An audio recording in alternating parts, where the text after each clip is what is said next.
자, 반갑습니다. 알파프로 과정 여러분, 정태근 전문가입니다. 6월 13일 방송 시작하도록 하겠습니다. 자, 첫 번째 방송 종목은 라닉스입니다.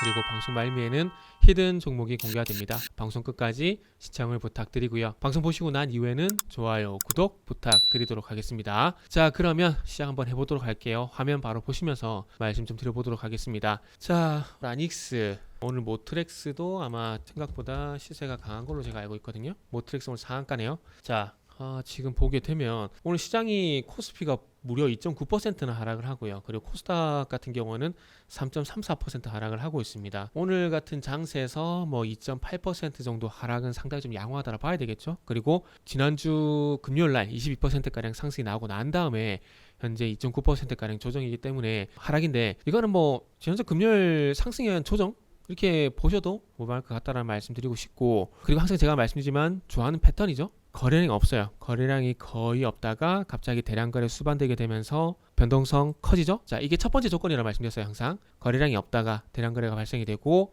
변동성이 커지는 국면이 나오고, 플러스 이슈, 라닉스는 무슨 이슈입니까? 자율주행 레벨 4라는 이슈를 만나게 되면서 지금 주가가 이제 상승이 나오고 있는 상황인 거죠. 어찌 보면은 진짜 시장이 오늘처럼 최악만 아니라면은 추가 상승도 한번 기대를 해볼 만한 그런 조정 구간이지 않을까라고 생각을 합니다. 오늘 정도 시장이 빠지는데 이 정도 조정이 나오게 되면은 충분히 뭐 조정 시 매수를 하더라도 무방하다라고 봐져요. 그리고 예전에도 저는 방송에서 항상 말씀드렸던 게, 올해 같은 경우에는 이제 2차 전지, 그러니까 2차 전지만 제한시키는 것이 아니라 어차피 전기차라는 큰 카테고리 안에 2차 전지 소지도 있는 것이고, 이걸 이제 예전에 방송에서 MC넥스를 말씀드리면서 자율주행 쪽으로 좀 관심을 가져야 된다고 말씀드렸었거든요. MC넥스 아직까지 조금 뭐 헤매고 있는 상황이지만 이 자율주행 쪽이 또 부각이 되면서 강세를 보이고 있는데, 앞으로 어쨌든 뭐 자율주행 쪽을 계속해서 봐야 될 것 같아요. 계속 관심을 가지고, 어쨌든 하드웨어적인 어떤 발전도 중요하지만 결국 소프트웨어적인 어떤 발전도 중요한 상황이기 때문에 그런 관점에서 한번 보시면 좋지 않을까 말씀드리고 싶고요. 그러면은 제가 방금 말씀드렸듯이 기술적인 어떤 조건, 거래량이 없다가 대량 거래가 수반이 되고 변동성 커지는 국면, 이거는 이미 완성이 됐고, 플러스 이슈에 대한 부분을 말씀드렸는데, 이슈는 조금 전에도 언급을 드렸지만은 요겁니다. 제가 항상 참고하는 신문, 전자신문. 자, 레벨 4 자율주행 택시 강남도심 달렸다. 자, 레벨 4 자율주행차가 테헤란로와 강남대로 등 서울에서 가장 복잡한 도심 항복판을 달린다. 8월부터는 누구나 무상으로 모바일 앱 통해서 자율주행을 체험할 수 있다. 근데 저는 아직까지 안 하고 싶네요. 무서워요. 겁이 좀 많습니다. 그래서 이게 완전히 자리 잡기 전까지는 저는 조금 미루고 싶고요. 그래서 지금 어찌 보면 지금 상암동 같은 경우는 자율주행차 서비스가 있긴 하지만 요거는 목적지하고 도착지가 정해져 있는 셔틀 구조. 그러니까 출발, 목적지 이렇게 입력을 시키는 거예요. 그냥 요 카테고리 안에. 그러니까 이게 좀 비교를 하자면 예전에 그 모형카 혹시 기억나세요? 아마 저 정도 연배가 있으신 분들은 어릴 때 문방구에서 모형카 사가지고 그 레이싱 그 할 수 있는 경기장 같은 이 모형을 올려놓으면 요 안에서 계속 왔다 갔다 했거든요. 지금 방금 말씀드린 이 자율주행이 어찌 보면 그거랑 같은 맥락으로 보시면 될 것 같아요. 상암에서 현재 진행을 하고 있는 이 자율주행차 서비스 같은 경우는, 그래서 입력을 시켜놓은 거죠. 입력을 목적지 갔다가 다시 돌아와, 이거는 입력을 시켜놓고 이렇게 진행되는 건데, 지금 로보라이드 같은 경우는 그게 없답니다. 노선, 정해진 노선 없이 자유롭게 운행이 가능한 서비스를 현재 진행을 한다 그러는데, 참 이 강남에서 도전을 한다라는 게 상당히 대단한 저는 도전이라고 생각을 하는데, 지금 여기 보면 로보라이드가 보행자, 대형버스 등 있는 도로에서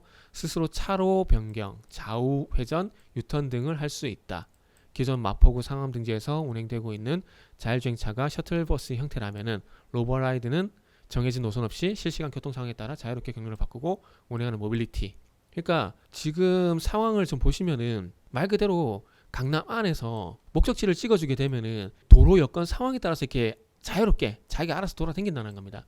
그래서 어떤 돌발 상황에 대한 대부분을 대비를 하고, 이 돌발 상황에 대해서 스스로 판단을 하고 돌발 상황에 대해서 인지를 하고 제어까지 이제 가능한 어떤 자율주행 서비스가 레벨 4인데, 어쨌든 내용을 좀 더 자세하게 들여봐야 될 것 같아요. 그만큼 이 자율주행 AI 소프트웨어 기술이 그만큼 완성이 돼서 이런 것들이 나오는 건지는 좀 확인을 해봐야 될 것 같아요. 뭐 8월 달에 시범 서비스를 진행하게 되면은 명확하게 알 수 있지 않을까 생각이 듭니다. 그래서 어쨌든 이런 이슈들로 인해 가지고 현재 지난주 금요일부터 오늘까지 이 모트렉스는 조금 전에 보여드렸지만은 상한가에 이미 진입이 된 상황이고요. 그리고 라이닉스 같은 경우에도 오늘 조정을 보이고 있지만 그럼에도 불구하고 시장 대비 이 정도는 뭐 하락이 아니라 조정이라고 생각이 들 정도로 뭐 긍정적으로 봐집니다. 모트렉스는 기아차가 이제 앞으로 PBV를 만들 건데 이 PBV 안에 이제 인포테인먼트를 이제 공급을 할 거예요. 그렇다 보니까 이제 상한가에 진입이 됐고, 라이닉스 같은 경우는 차량하고 사물 간의 통신 기술, 아마 이것도 그 이음 5G라고 하는 5G 특화망이 가능하기 때문에 그것도 가능한 것 같은데, 차량하고 사물 간의 통신 기술 V2X라 그러는데 이 통합 솔루션을 이제 개발을 하고 있거든요. 그러다 보니까 레벨 4라는 기술에 적합한 기술이라 볼 수가 있을 것 같아요. 그리고 여기다 뭐 5G 특화망 이게 되기 때문에 아마 이런 통합 솔루션도 사용이 가능하다라고 좀 판단이 들고 있는 상황이고요. 어쨌든 이런 시장에서도 이런 테마가 좀 강세를 보인다라는 것들은 아마 추가적인 상승도 좀 기대가 될 만하기 때문에 조정을 한번 노려보면 좋지 않을까라는 판단을 말씀드리면서 5일선과의 이격 조정 마무리 후에 흐름을 한번 보자. 5일선과 이격 조정이 마무리되는 시점에 한번 손절가를 작게 잡고 공략을 한번 해보자. 이런 말씀을 드리도록 하겠습니다.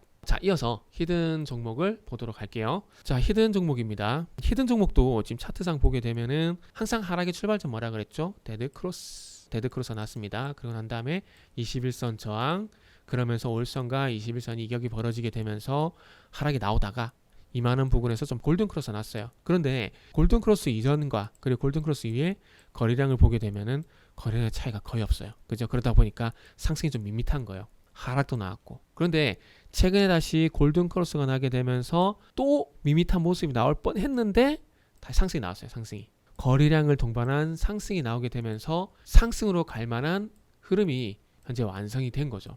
그래서 이런 것들은 절대 놓치지 말고 적어도 관심 종목 리스트에는 포함을 시키는 게 좋지 않을까 말씀드리고 싶고, 어쨌든 거래량을 보게 되면 평균적으로 5만 주 이하의 거래량이 발생되다가 190만 주거든요. 그러니까 이거는 대량 거래라고 봐도 되는 거죠. 대량 거래 발생됐고 변동성 확대, 그리고 난 다음에 5일선과 이격 조정이 마무리가 되게 되면서 27,000원대의 어떤 지지력을 보이는 흐름이 나왔었지만 오늘 시장 영향을 좀 받게 되면서 3.99%, 4%가량 현재 하락이 나오고 있는 상황입니다. 그래서 일단은 어쨌든 뭐 시장 영향이고, 시장 영향이 아니었다라면 아마 27,000원 이상 가격이 형성이 됐을 겁니다. 그렇기 때문에 이 조정 이후에 뭐 21선까지 21선을 만난다고 하더라도 조정이 나오고 난 다음에 반등이 나올 가능성이 충분히 높은 종목이다 라고 말씀을 좀 드릴 수가 있을 것 같아요. 자, 그러면서 이제 목표 주가하고 분기점 한번 잡아볼게요. 자, 지금 구간이면은 32,000원을 분기점으로 잡아도 될 것 같아요. 1차 분기점은 32,000원. 작년 9월달 2021년 9월달에 저항을 보였던 자리고, 작년 12월달 구간에서 보시면은 또 이탈하고 난 다음에 21선 저항을 받았던 자리거든요. 그렇기 때문에 32,000원까지 분기점을 봐도 될 것 같습니다. 그리고 주가가 좀 조정을 받다 보니까 32,000원에 1차 목표가 설정해도 좀 무방하지 않을까라는 말씀을 좀 드릴 수가 있을 것 같습니다. 그래서 32,000원까지 한번 보고요. 그리고 이 대량 거래를 한번 믿어보실 분들은 알파프로 홈페이지를 방문해 주셔서 종목을 확인하시길 바랍니다.